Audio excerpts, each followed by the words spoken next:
Here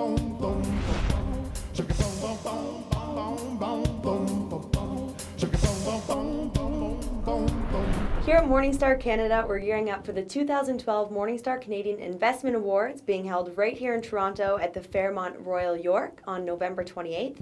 I'm here with Salman, who's actually chairing the event this year. Salman, thanks so much for joining me. Thanks for having me.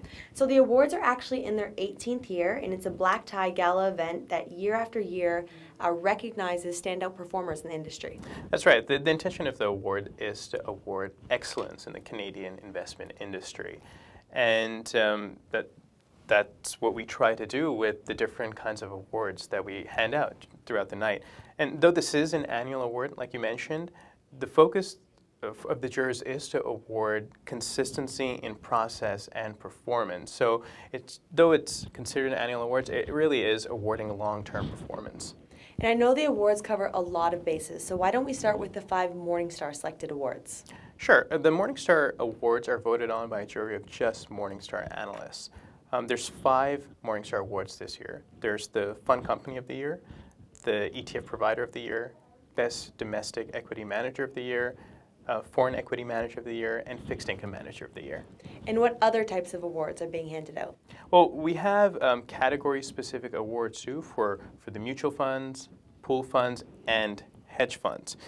These awards are voted on by a jury which includes both Morningstar and non-Morningstar analysts.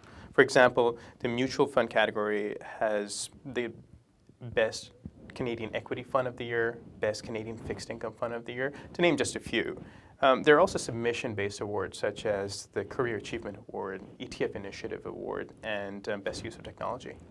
Okay, and for people watching and for people who attend the event regularly, they always ask, is there anything new? Are there any new awards to look forward to? Yeah, we're giving ETFs a bigger focus this year. And so we have 4 ETF awards this year in total. We have 3 new ETF awards.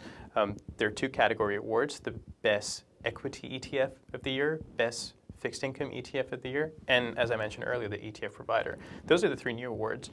Combine that with the ETF Initiative of the Year, and we're going to have 4 in total this year. Investors will love that. Yeah. And I guess there is a couple other things we should mention. The first one is our host this year, which is Peter Mansbridge. Yeah, he did a great job a couple years ago, and we're really happy to have him back. I'm sure he'll put on a great show. Great. And another aspect of the gala is the charity that we partner up with. I know that's really important to you, so why don't we talk about our charity once again this year, Music Counts. Yeah, we've partnered up with Music Counts for quite some time now. The mission of Music Counts is to ensure that Canadian children have access to music programs through their school. So the money that fund companies pay for their submission awards, for the submission-based awards, goes to the charity. In addition to that, there's items that are auctioned throughout the night, and the money from that auction also goes to the charity. That's great.